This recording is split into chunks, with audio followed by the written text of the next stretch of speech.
Hello everyone, welcome back to our new vlog. So आज आम्ही निघालो होतो शिर्डीला. खूप दिवसांची इच्छा असल्यामुळे आणि सुट्ट्या पण जुळून आल्यामुळे आज आम्ही शिर्डीला जायचा प्लॅन केला होता. सो आमचा प्रवास सुरू होणार होता सोलापूरहून शिर्डीसाठी आणि डिस्टन्स खूप असल्यामुळे आम्ही राशीनला माझ्या आजोळी मुक्काम करायचं ठरवलं. हा सुंदर असा सनसेट बघत आणि फॅमिली टाईम एन्जॉय करत आम्ही पोहोचलो माझ्या आजोळी. तिकडे पोहोचल्यावर आम्ही शेतामध्ये जरा फेरफटका मारला. घरी आल्यावर मावशीने आमच्यासाठी चुलीवरचा स्वयंपाक केलेला होता.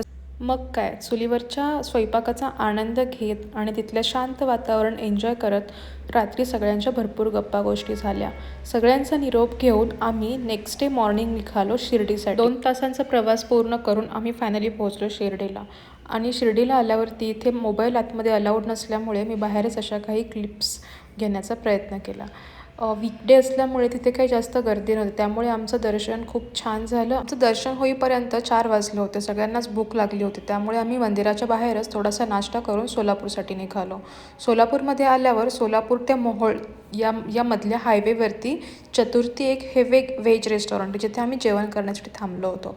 इथलं जेवण अतिशय चविष्ट आणि एकदम घरगुती जेवण आहे. जर तुम्ही मोहोळ ते सोलापूर या रोडने ट्रॅव्हल करत असाल तर इकडे नक्की व्हिजिट करा. तर हा व्लॉग मी इथेच संपत आहे. चला बाय, भेटूया नेक्स्ट व्लॉगमध्ये.